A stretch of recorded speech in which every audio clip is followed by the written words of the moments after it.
Road as well, and we even have an office in the city of Apopka.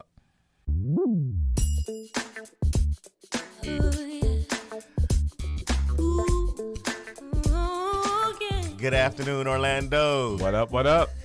It's your boy, the attorney, Sean Smith, along with my brother from another mother, Daniel D. Smith. And two's company, three's a crowd, but we got our favorite bishop. Yes. Keep us on spiritual track, Dr. Rupert. Glad to be here. Bushner. Yes. One Senior. more time. One more time. Just one more time? We get a do-over. So glad to be here on Community Matters, WOKB 1680, your urban empowerment and inspiration station. Happy July 5th. Yes, happy July 5th. I'm still sucking my fingers from yesterday, What a weekend. Now we got the vegetarian in the house. We know you didn't barbecue nothing but tofu and what did you eat, Doc? What do vegetarians eat on July 4th, the biggest barbecue day of the year? Impossible Burger. All right. So you had an Impossible Burger. Impossible Burger, tofu. Nice. Sean, you're gonna make me think about this old school song by The Emotions. What do the lonely do at Christmas? What do the vegetarians do on July 4th? Eat Impossible Burgers and tofu. Hey, listen, man. That's how how you stay in great shape. I mean, you look at him. We only want to be that way. Right. Those of you who are watching us live on Facebook see Yes. We can wave at the camera here. See the excellent physique of Dr. Rupert Bushner, who's twice our age but looks half our age. In physique. Look at that. That's not his thigh muscle. That's his arm right there. That's incidental. I tell people all the time, embrace the process. The outcome is inevitable. Embrace the process. Well, what did we eat, man? We ate up a storm yesterday over at the Smith Estates. You cooked some beef ribs? I put some beef on the cube. And it was juicy and succulent, and it was just tasty, seasoned all the way through. We had some for the vegetarians too. I don't know what you have for vegetarians. I wasn't looking on that dish. We had that. So if he would have rolled through, we would have taken. Sometimes you got to separate it because you got people, they go both ways. Right. Both ways. We won't get into that today. That was the last episode. Yes, but then we had some nice burgers, the barbecue chicken. Then there was this banana pudding cake. Oh my goodness, man, that was the best banana pudding. Got to give a shout out to Carmela. She made that? Yeah, Carmela. Wow. Yeah, I would let her know we gave her a shout out. Mm-hmm. She should start selling that. I know. I ain't never had marketing banana pudding like that. That was excelente. But we also had some tragic news on July 4th. Yeah, with all the fireworks and hoopla, it's crazy. People coming out just to have a good time, just to watch the fireworks. And I think they were there to watch the parade, but that's okay. Yeah, and fireworks too later on. Mm-hmm. Then you have a tragic shooting. Mercy. Another one. Here we go again. Mercy. In Chi-Town. Chicago. Anyone here from Chicago? No, you're from Michigan. You're from Ohio. We're close to them, but we don't live there. My sister used to stay outside of Chicago, Naperville. I've been to Chicago many times. It's a beautiful city. It's just it's tragic that these things would have to happen. The Highland Park? Yeah, Suburbs. 6 people died. Wow. I mean, I'm just gonna be honest with you. I've almost had to become numb to these shootings now. Imagine waking up, let's all go to the July 4th parade, happy together as a family, right? You go into the parade and you come back and you've lost a loved one at this parade. Did they have any? I know they caught the suspect, the shooter. What do they call him? A person of interest. Person of interest. Right. Apprehended him. I just don't understand. What are we to do, Doc? Yeah. We turn to you. Well, again, moral decay. I mean, really, the Spirit of God is slowly, according to prophecy. We're told in Revelation actually that there are angels holding back strife, winds of strife, and they're slowly but surely letting go. And now, if it wasn't for the grace of God, I think demonic activity and the loss of just common sense would take over. But it's because of God's intervening spirit that we even have our minds right now. It Mm-hmm. wasn't for the grace of God. But when you have people that are open by default, Mm-hmm. when you don't choose, I guess, and I believe in my heart, God, you open up for enemy attack. And the devil takes control over anybody who he can take control over. Now what we see is when another human being can take the life of another human being, you say, where does that come from? It is demonic activity, Mm-hmm. straight from the pits of hell. To take another life innocently, where you don't even know them, you get on a building and indiscriminately shoot, pull a trigger, and you know that trigger will take a life, and you don't care. Mm-hmm. You almost like Paul says, you have become a reprobate. Your mind has become seared like a hot iron. I can't imagine anything else. So, Mercy. as a believer, how should I feel? I almost feel like I don't have the capacity to, on a weekly basis, grieve at every Right. mass shooting that I see. In the parents in what was it Val in Texas, Mm. um, Mercy. they're still grieving. I'm Mhm. seeing, they're protesting, they're demanding the resignation of some of the council people, Mm-hmm. the sheriff. We'll look up the name of that city again, but was it Valdosta Someplace in Texas. in Texas? You see it so much. It's like they can't. They're still grieving, Right. but that happened to them. A month or so ago. So what do we do with our feelings? Like, do we continue to grieve every week? Do we, like I said, I'm becoming numb to it, but then I'm thinking another family member has lost somebody close to them, a funeral that they have to go through, trying to understand this loss of life, going home to an empty bed, empty home. Now, how did Christ? I mean, I know Jesus when he went to the funeral of Lazarus. The Bible says he wept. Uvalde, Texas. So you're just going to interrupt my home. That's and right. just Hey, I throw got out we Uvalde. gotta be credible. I'm gonna pray for you, Daniel. Well, Glenn said we gotta be credible. That's right. You gonna blame it on Glenn? No, I'm just blaming All right. on the facts. I'm trying to ask the bishop a question. What do I do with my emotions?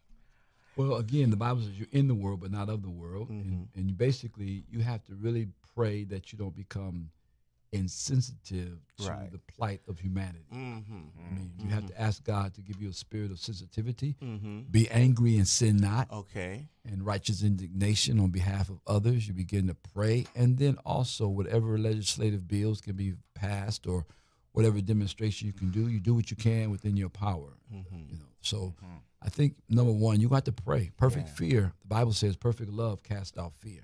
And so with all the terrorism, whether it's domestic or abroad, we have to actually ask God to give us a spirit of love so that we don't live in fear Right. and then stop living your life. Right. I think about it many times. I go places and I say, well, I shouldn't go there. And then I say, well, that's what terror is all about, to keep you from living the life we were created to live. So actually, everything we do on this planet is a risk. And the only sure thing is Jesus. So do you think that this still has a direct correlation with the gun rights that we have in America? Well, I'm going to tell you right now, they're not passing any bills that's going to legislate or limit folk to have access to guns in the sense of the NRA. That's power. I mean, that's a lobbyist that ain't going away. You're talking about billions of dollars, and America, capitalism, runs on that dollar. And you can pass all the laws you want. That'd be great to make it more difficult and challenging. I think you should put hurdles there for people to get those guns. But then I think there need to be some harsher penalties to those who do these kind of crimes. I mean, somewhere you're going to have to say, okay, if that's what you want to do, then we got to do what we're going to do. So so this is what you said. You can't legislate morality. Absolutely. That's can't. what this goes to me and makes me think. We try to legislate morality through repealing Roe versus Wade and all these other moralistic laws that we try to repeal or put in place. But goes back to our another conversation that we had with you. You cannot legislate morality. So no matter what laws you have on the book, you're not going to still make a person and stop shooting up a place.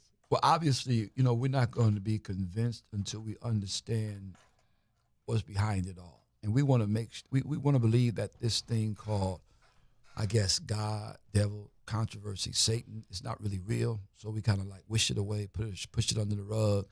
Church and state separation. We understand that, but the bottom line, I think, I heard a statement that said, the vindication of God's character necessitates his long suffering, which simply means some of this stuff has to be played out so that ultimately we can see how ugly and hideous sin is. It hurts. And sometimes it doesn't hurt until it steps up into your life, your family, your city. Right now, Akron, Ohio, that's where I was born and raised. Now in Akron, Ohio, a young man was shot 60 times. Oh, yeah. Yeah. 60 times. They shot at him 90, and they hit him 60 times. Now, again, here we go again. They canceled the celebrations in that city too. Absolutely. So just want to give a shout out to the mayor going through the investigation. At least they didn't try to make like business as usual. Right. They on paid leave, 8 police officers. However, again, how much force do you need to stop one man when you have others who come out with guns, shooting up places, and you can apprehend them without, mayhem and death? And I'm just saying, now, even though he ran, he's running away. I'm told that he turned around and they opened up fire. So it's sad. It's a sad reality when I can't de-escalate something and I have force. But see, true humility is when I have power to do something to you, but I cease and desist and use something else. And I think the power that these officers have behind a gun, sometimes because they're human, they react and they overreact.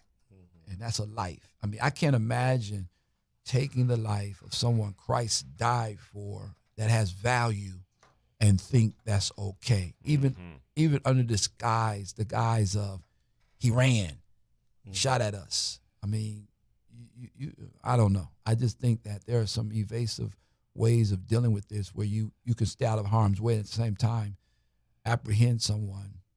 And he didn't have a gun on him, but they said he had a gun and he fired. And so there's a lot that's right now, they're under an investigation. We can't jump to conclusions. But again, 60 times face and his whole body was riddled with bullets.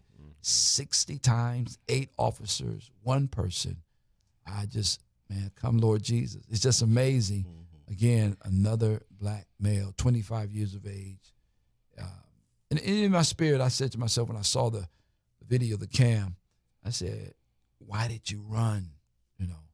I don't know what was behind it. I don't know what precipitated his fear, but we're living in a time now that the least movement you make as an African American or a black person in our society, you open for just anything. Yeah. Anything. My heart aches. My heart aches for the family, the community, and then here we go again. That's what you say. And I like to give a shout out to the people, the leaders in our community, because they keep trying to build a bridge between the police officers and the community. They have little stations, and shout out to Mayor Demings and all those who are leading, who understands how community impacts law enforcement, how they can work together instead of not working together when things escalate, gets out of control. I mean, we still have problems here, but I love the fact that we acknowledge it and we're trying to address it in a positive way so we can have better outcomes, because that's the bottom line. The outcome of what happened in Akron. We have this young black man dead. So we want to increase better outcomes so people can get the mental help or whatever type of service that's needed for them to be in a situation that they find themselves in. So let me ask you guys this question. How do you feel about the term involuntary location? Well, what do you think about the term involuntary location? You know, that was something that is been floating around now in the in social media and coming out of, you know, Texas. There's a person that wants to pass the law to take out slavery because I guess it doesn't make the students feel good or whatever. Well, well, the news is the School Board of Education tried to take the term slavery out of a second grade class book and replace it with the term involuntary relocation, but the board unanimously struck that down. So the word slavery will remain in the books of second graders in what some would call the great state of Texas. It's just interesting that how truth tries to be twisted, and you know, I got the bishop over here. Well, even if you say involuntary relocation, you're saying they relocated them from Africa to this place, but in Africa they weren't slaves. Slavery is an institution, and they took people and enslaved them. So a slave is not a person that like, for instance, you don't have a slave. You made them enslaved, but they're a human being. So humans were enslaved in the institution called slavery. And that is what we have. And that's the truth. We need to be honest with our truth. And in order for them to have been enslaved, they had to be seen less than human. So the supposition under Black Lives Matter has to be, are Black lives human? So if you don't think Black lives are human, then you can do whatever you want to do and feel good and be able to sleep at night. But when you begin to understand the dignity of Black and white, male, female, whatever, humanity, then you have to be sensitive to how you treat people. And if everybody got the same treatment, then you wouldn't have to be pushing all these laws. I heard someone say it's amazing how you have to push all these laws for different classes, except a certain class of people or person or a certain gender never had laws. Right. They didn't need laws for them. Now let me. I've had this discussion with some astute attorneys and even Brother Smith before, in terms of slavery in America. We just came off the heels of July 4th, right? And all of us in here would submit that we are all what? Americans. Americans.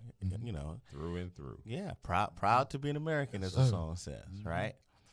And so I think, well, there's one gentleman I was talking to said we need to rethink how we view the lens of history in terms of who did what. So, for example, since we're all Americans, right, then he said, this person was suggesting that we look at slavery as not something that was done just from white people to Black people, but in terms of this is what Americans did to Americans. So as an American, he would say, who would suggest, you know, I not only own slaves, but my people also were slaves. Now, I'll throw that out there for you. What do you think about looking at the lens of history from that perspective, being that we are all Americans? So we were on the positive and the negative side of it. Or would you say that's Naive. Not naive, but that's Naive. not looking at history in the right lens. That's distorting history. And before you answer, I'm going to add this to it. You know, my family loves the Broadway play Hamilton. And one of the things we love about Hamilton is the diverse cast that we have playing that of George Washington, playing that of Alexander Hamilton, playing that of some of the founding fathers of our nation, you know, are different colors. And some may come to that Broadway play and it's like, oh, this is not a good representation of Hamilton because it's such a diverse cast. But at the end of the day, we are all American. So what are your thoughts of that? Looking at slavery, not from so much from the terms Black and white, but also adding to that, they were both Americans and I'm American. So I can, in some ways, identify with both the slave owner and the slave. Well, You want to take that? Oh, Dan's ready to yeah. jump in already. Well, I Dan's mean, ready to your jump in your last statement predicate the truth of all individuals involved, which is not true. Meaning that everyone was not a slave, so they cannot identify as an American as slaves, or everyone was not slave owners, so everyone can identify with that experience. Let's dig deep on that. No. Let me finish. No, I'm going to understand. I'm not stopping. I just want to make sure I understand. I just want to make sure. So I'm just saying that's what you said at the end of what your statement. Right. So your point is that because, I guess the crux of your point is because black people were not, well, some were slave owners, but a majority of them were not slave owners. We can't identify with that. We can only identify with being the enslaved. Well, I mean, you say because you got to go back to what your first statement was. We all Americans, so why can't we look at it as all Americans? Well, all Americans weren't slaves, and all Americans weren't slave owners. So then they cannot identify. They can empathize. No, but I don't think that's an accurate statement. Yeah, it is. Because all the people that were slaves, were they all American? Well, see, that might be the question, because see, once you took them, or were they not American? once you took them from Africa and brought them here, right, they were in America. But they didn't have the rights as Americans. And the American was not their title. They were like they were property. they had property from Africa, the dark continent, and they were not. They were 3/5 of a person, and and it was in the Constitution that they didn't have the rights as Americans. So then that you can't say that. So the argument is that they were not American because they didn't have the rights of Americans, right? Absolutely. Okay. So, but we are American though. Now, fast forward. We are American, right? Fast forward. We have a little bit more rights than they do. And then there again, when you know, in a broader analysis, when you talk about designating, let's say, reparations, you know, it's going to people who were descendants of slaves, not just people who were black in America. It was direct descendants of slaves. So because they know that slavery affected their genealogy, their health, their financial moving forward. So there's more to it than just, since we're all American, we all just identify as American? No, we can't. You can't do that. Hold on, and I'm not going to allow anyone to take that experience from me or my ancestors. But is it taking away the experience when you say yes, this happened, right? We're not saying it didn't happen. There was slavery, right? Americans, and it sounds like your argument is Americans owned people that were not American. Is that what you're saying? That too. But then again, well, since I am American, we've all said we are American. How do you identify with the non-American? Because you have rights now, correct? Well, why would I want to identify with a non-American? We're talking about now. So why are we putting? No, I'm going back to the argument that you're making. Let me try and make this crystal clear. You're saying we can't identify as the slave and the slave owner because the slave was not American. I'm saying if someone's coming in to me telling me I'm an American and I identify with your African American heritage because they were slave owners, I'm gonna say no, you can't. Because what? It's not in your genealogy. It's not in your history. But it is in their history. No, it is. But just like you're you, not following what just I'm like saying. you, because it's not in because their we have they were never slaves. Listen, if you're a very light skinned gentleman, Dan, but it doesn't matter my so color. There's most likely there's a high percentage chance that your DNA goes back to slaves and slave owners. Okay, but you're missing. The bishop is smiling. The bishop is smiling. I'm getting them. You're missing a point of reparations. I'm not missing that is point. going. So because what you're saying is, just if I identify with the black American, then I should be able to get some reparations. No, I've never said that. You just jumped to the next Well, that's why I'm staying focused with my point. But you got to stay focused with. But at the end of the game, nobody's getting reparations anyway. I mean, no, that's not. Did you true. get some reparations, Bishop? You got Bishop. You got some reparations. You call it a job. They are getting reparations in California. They've started. So in some, are some- in some counties, in some states, they are starting to get reparations. And you can get reparations if you can identify that your ancestors were slaves. Correct? So if I let's be real. If I'm a white individual and I can show that I have slavery in, some of my descendants were slaves, right? Is that person not entitled to reparations as well? That's a possible yes. No, I don't need no time on that. I said that's a possible yes. So I'm pretty clear. That goes back to my point. If we are all Americans, right? Which is my new favorite show called All American. I don't know if you've watched it on Netflix, but anyway, if we're all Americans, then we can say Americans own slaves and Americans were slaves. And it's okay to say involuntary relocation based upon your premise. No, tell me how those two.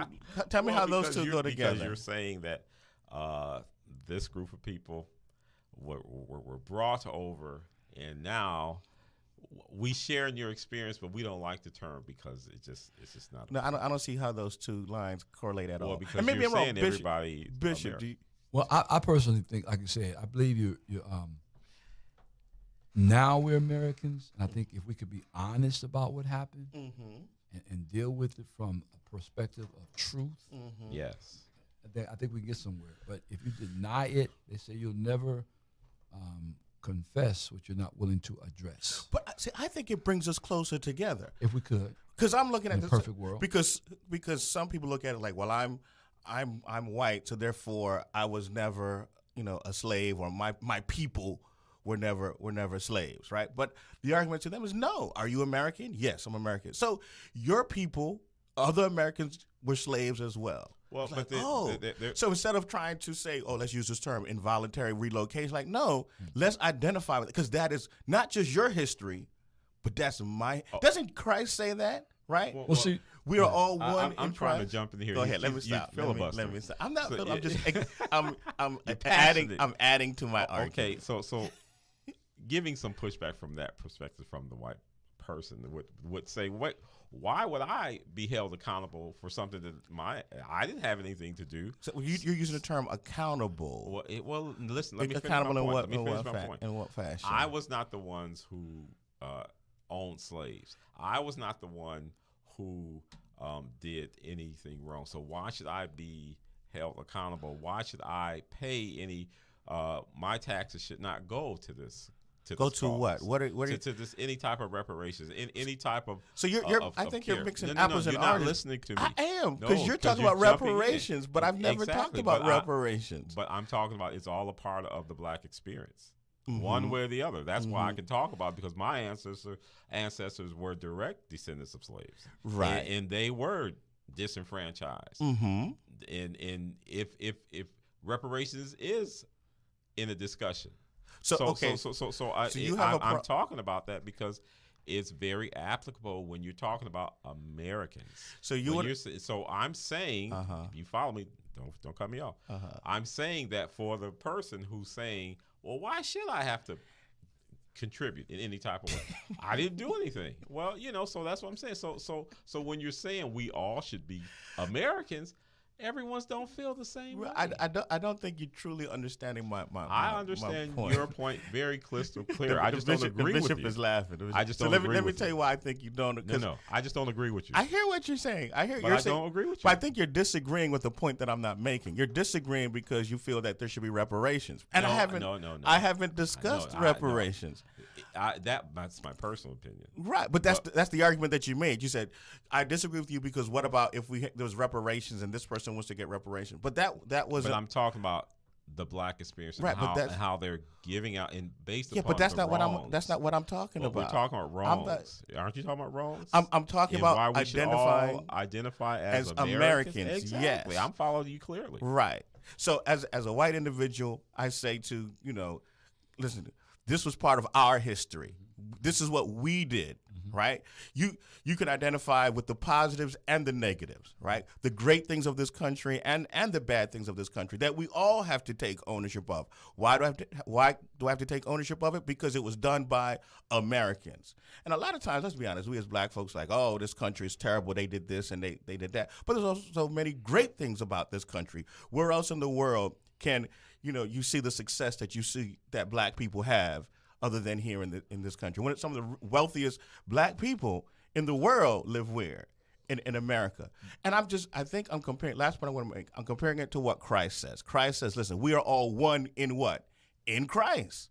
We are all one in Christ. And the point that I'm making, we are all one in America. And to give an example of that, I was listening to another radio station, and they were talking about actually this awesome museum in Jackson, Mississippi, in fact. Yes. And that there was this person whose great-grandfather was like the wizard of the clans. And they felt bad about it as Americans, what happened. Mm-hmm. And they had a repentant heart for what their ancestors did. And so they took this, I guess, I won't say costume, but this uniform of a clans and donated it to the museum so they can see what it looks like. Because they feel like this is our shared experience. I hate that what happened, but it was part of my history. And so I see your point. Thank you, in that as Americans, they had something to do with it, but every person today as American have different feelings and sentiments about it. Some feel like, hey, this was wrong, and others feel like it was like, we even had somebody, I think he got close to the president, the other president, 45, and he's a rapper, and he said something about despairingly about slavery was a choice out of ignorance, obviously, because again he's black and his perspective on slavery was wrong. So it could go either way. So I like your example. For example, thank you, Bishop. For example, couple examples when the Olympics comes up, right, and we're rooting for that person in the Olympics. We had the Winter Olympics this year. A lot of us didn't watch it because people like us weren't in it. But when we're rooting, right? But when we're watching the Olympics, do we just root for the Black Americans, or do we also root for the white Americans? Right? When they walk out, do they have two flags? During the Parade of Nations, what it's called. Do they have two flags? They have what? One flag. And I see what you're saying. In an idealistic world, hey, that's true.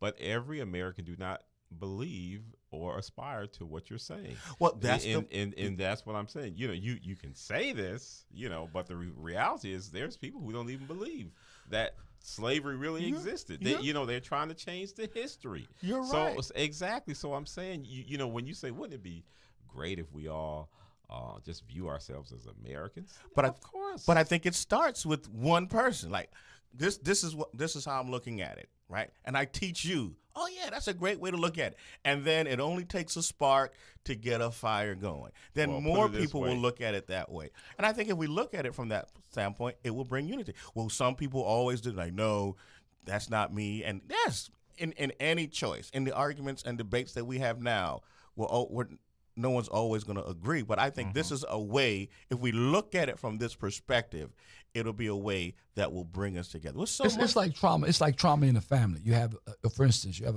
a name, Bushner, Smith, Smith, and there was trauma or dysfunction in the family. You don't let that dysfunction cause you to deny your name. You try to work through the dysfunction, and you try to get over it, but you don't deny the name. Even now, while Wimbledon is going on, I am cheering for Americans.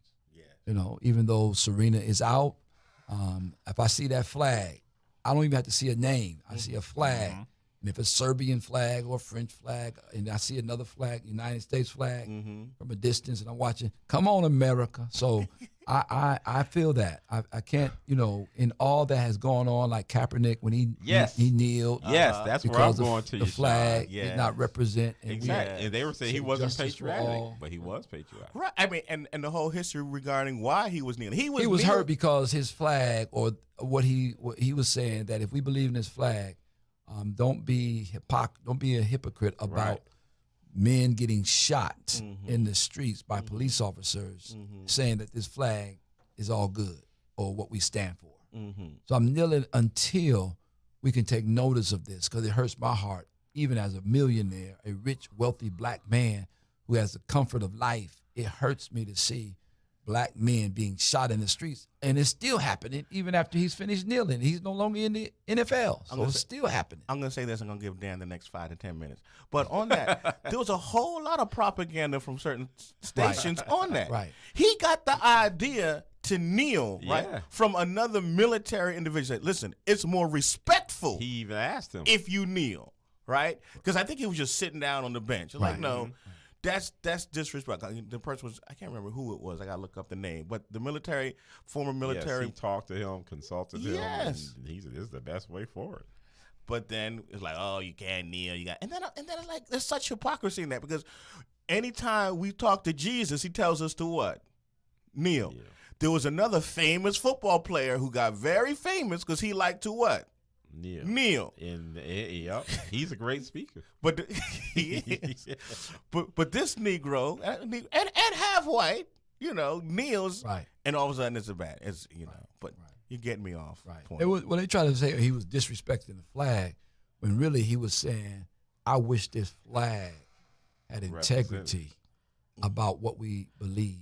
He wished this flag was like how Sean Smith is viewing how we all should consider ourselves as Americans.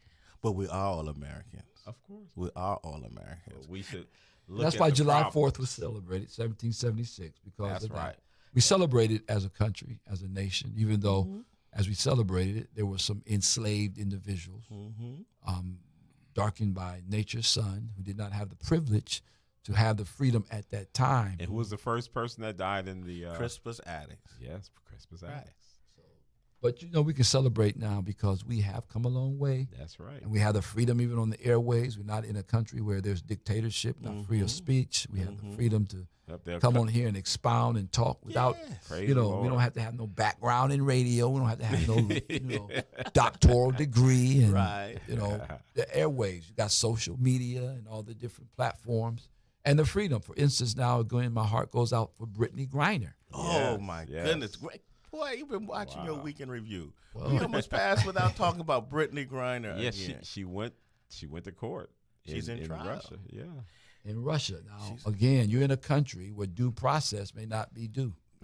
the same way it's due here. So, And I like how you say, yeah, girl. I imagine I was reading her letter to the president. Yes. Imagine being incarcerated in this strange and foreign country. Yeah. They say even when they put her in that little cage, yeah, that she's so tall Yes. that it's just not even comfortable for her to be in there. Yes. about 6'7", 6'8". She's about 6'7", 6'8". God, speaking to the mic. I'm sorry. Now I'm trying to get the cord unraveled, looking down while I'm still talking. But yeah, you're absolutely right. I mean, again, every place in the world we take for granted where we are until we see what we don't have. You gotta say that again. I mean, we take for granted what we have. You see what you have, but you don't miss it until they say to the well. You don't miss the well until the water run dry. Don't miss the water To the well run dry. Right. So I'm just saying, I'm just glad to be in a place where you just have a certain amount of freedom to do something. Because if you ask Brittany Griner right now, it's like, where do you want to be? I want to be back in America. Real. Well, America has slavery. I don't care. I want to go back home. Send to me back. America. Right. Yeah. And it's unfortunate because, again, with the Ukraine war Yeah, going on, she's just a political pawn right now. That's that a going shame. on. It's almost like, what can the United States do without Nothing. tipping the point? The Nothing. tipping point. Well, they want. I think Russia has said they want. There are some Right. Political prisoners. that they want. Trade. Yes, they want to trade. And if I'm Brittany, I'm like, you make that trade. Yeah, make that trade. Make that They can't trade. play ball like me. Make that trade. Make that trade. Interesting because she Oh, my heart was goes going over there to supplement her income for the WNBA over here. Oh, so now you want to delve into equal rights and equal pay. Do we have time to get into that, Daniel? Oh, we got time for everything under the sun. Well, it's a couple of, it's like the NBA, WNBA. It's like a world now. We're getting exposure to go around the world, and so basketball is being played in places where it was not played. That's why they go overseas and play when they're off season here. They go there. Now they're playing out, for instance, Summer League. Actually, the D League are playing in Las Vegas in California during this off time to try to get into the NBA. But it's like a world phenomenon. The NBA, WNBA basketball is something that is just a phenomenon. It's worldwide. And they travel to different countries. Yeah. Oh, yeah, absolutely. They travel to different countries. It's almost like, your ignorance of the law does not excuse the law. And it's almost like Star Trek. Star Trek says go seek out life, go where no man has gone before, but they could not interfere. That prime directive. Yeah, they could not interfere. However, the plot thickens when one of their crew members did something on that planet, and now their law applies to them. And now the plot is, how do we get them out without compromising what they believe as a law, and then exonerating our crew member? So now it's look like, at that. We got a bishop who's a Trekkie. got All a couple right. Trekkies in the house. I'm a Trekkie boy. so how do we get her out without telling them your laws don't mean nothing in your country, but then we want you to respect our laws in our country? Right. We can't beam her out. No. So what do we do when their law said this? Now, I hope she wasn't framed. I hope that wasn't put on her. But if she had that, maybe she forgot. Maybe she did not remember she had. I don't know. But I'm saying that happened to me where I had something in a bag. That did happen to you? Not weed. Not no hash, no marijuana. Testify. We No, you overcome don't. by the You- blood of the yeah. Lamb and by the word You of the good, testimony. Bishop. Don't put it like- Well, let me just be honest. I had a bag. I took out, my Peace Be Still, but I left some pieces that go into Peace Be Still, and they threw I those got you. pieces away, I got called you. bullets. Yes. And it was in a bag, inadvertently left. Uh-huh. Now, they told me you can't go through with this, and it was about maybe 20 of them I left inadvertently, and then they threw them away. I said, cool, throw them away. I didn't know. I forgot. So what if she had forgot the same way? What if I was going through a custom and had those, and they say, in our country, You can't have a bullet. you can't. In fact, trying to bring them through is a problem. We ain't going to just throw them away and discard them. You got to take you in. I see. And this is this deep. There's another thing that I saw too, and I'll talk to the bishop about this. It's near to the bishop too. Benny Hinn, he came out and said that he apologized for preaching the prosperity. That's Benny Hinn or Creflo Dollar? No, Creflo Dollar. He said you don't have to pay tithes. Okay. But Benny Hinn, it's both of them back to back. I didn't see anything about Benny. Yeah, Benny I got to Hinn. look up Benny now. I just saw Yeah. Creflo talk about you ain't got to pay tithes no more. That was But at one time, they said he wanted to see your W-2 and everything yeah. when you joined the church. For real? So, Oh, yeah, we want to see that. Make sure that 10% is correct. Benny wanted to see Creflo. Creflo wanted. Creflo. Now he got his millions. He ain't got to pay. No, I'm he ain't good. gotta pay. now. I'm I'm good. good now. But people were saying that they were taking him out of context. He was saying, look, you do pay the tithes, but you're not held the same way in the Old Testament as you are in the New Testament. So that's what he was making his argument. But I think tithing is good.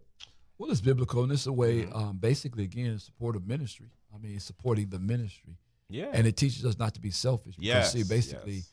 God has a program to have to undo selfishness in us. And the opportunity to give is that curriculum in Sean, the you hear program that? You hear what he just said? that teaches us I'm how to hearing. not to be selfish. So you got to put something in place for outcomes you want, and God wants people who are not selfish. And the more generous we are, the more it can come back to you, pressed down, running over. But it has to be a curriculum where it's like you're becoming generous and selfless, and ministry is taking place to be able to support the needs and those who are going to live of the ministry and pastor and preach and teach, so that they don't have to spend their time being diverted to other occupations. Professionals working 3 jobs Right. and then have They can give 4 their or 5 undivided attention churches at to the end of the ministry. So I think that's Work what too. is a blessing, in that you can spend your time ministering to the sheep, coming up with ways to minister to your community, and be able to not have a distraction and not be so wore out where you've given so much to working your second and third job. And now you can, and that's what the Bible teaches, though, really. That's by Paul when he talked about the giving. But at the same time, Paul said, look, I'm not dependent on you all. I got what I'm doing. I'm a tent maker. I'm going to keep making these tents because He just in So case. that means Paul like to go camping. hey, man, I'm just praising God personally as a minister. In these days, I don't have to worry about being shipwrecked. I don't have to worry about my horse getting tired and my donkey dying. I thank God for cars and planes. You're not getting whipped like how many times Paul got whipped, is Man, hey, Paul, the gospel globetrotter, he gave his all. And whenever you do that, the devil gets angry. So in proportion to his dedication was in proportion to his suffering. And the Bible talked about his thorn in the flesh, and he said, my grace is sufficient. Don't worry about what you're trying to get out of. Worry about me giving you the power while you're in it. So, and I think that should dictate all people who are believers in their giving to stay focused on the mission of Christ. And like Benny had said, he doesn't believe in the prosperity message, but supporting of the church is very necessary. Supporting of your and the prosperity it can make you feel like you don't have faith at one time when it made it feel like your faith should activate this and you should get this. Faith is not that. Faith is not getting what you want. Faith is trusting God no matter what you get. Faith, Bible. In fact, Paul says these three things where he says to Timothy, he says, for instance, I fought a good fight. I like that. I fought a good fight. I finished my course, and I kept my faith.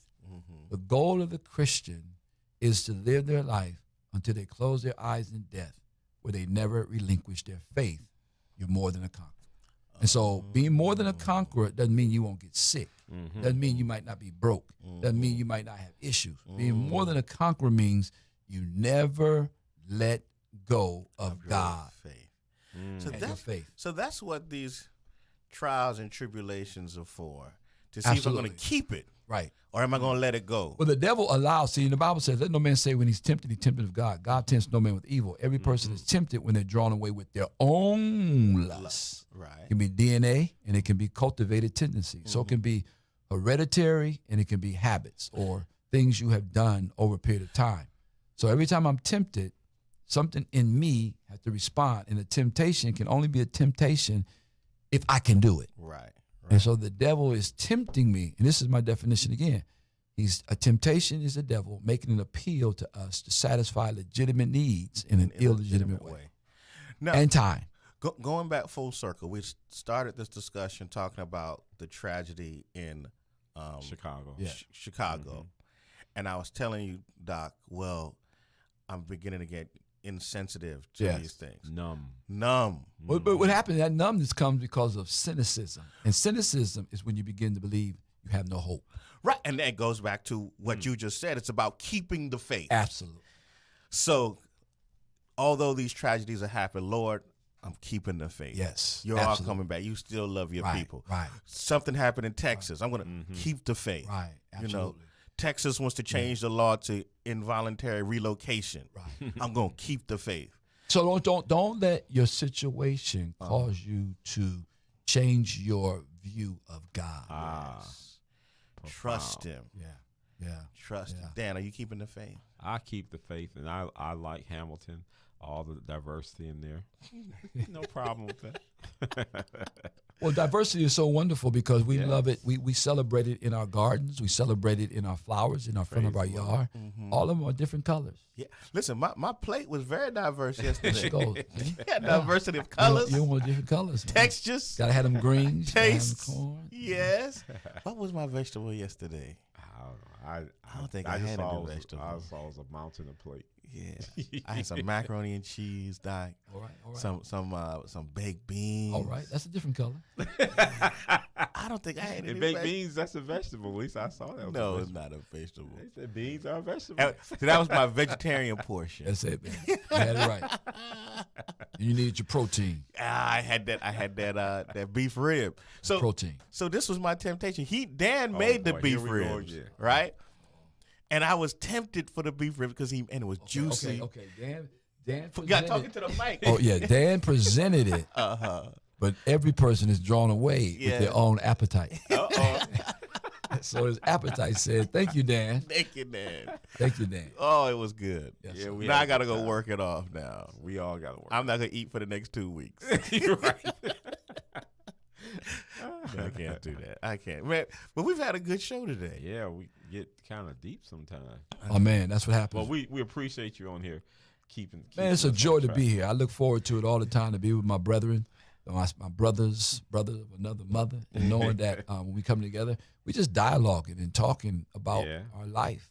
And life is about, actually, faith is about approaching that light. And as you get closer to the light, you get more revelation of truth. And truth makes us free. And so, And this is a perfect example of on Community Matters how we can agree to disagree, get along, and go along, and still. Listen, if and, you and, and the we're all key good is, like you Americans. just said, agree to disagree, but never disconnect. never Yes, disconnect. yes. Yeah. But if you disagree with me, that means you're going to hell. you gotta agree Who's hell? with me. Who's hell? Which hell?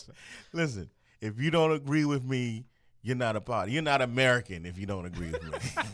Isn't that been the argument, right? That Yes. has been the argument. You're un-American if you disagree with me. Wow. Which goes to show that we can, as Americans, disagree and get along. Exactly. You know, some people in one state likes apples, and then down here we like oranges. You know, somebody might like mangoes.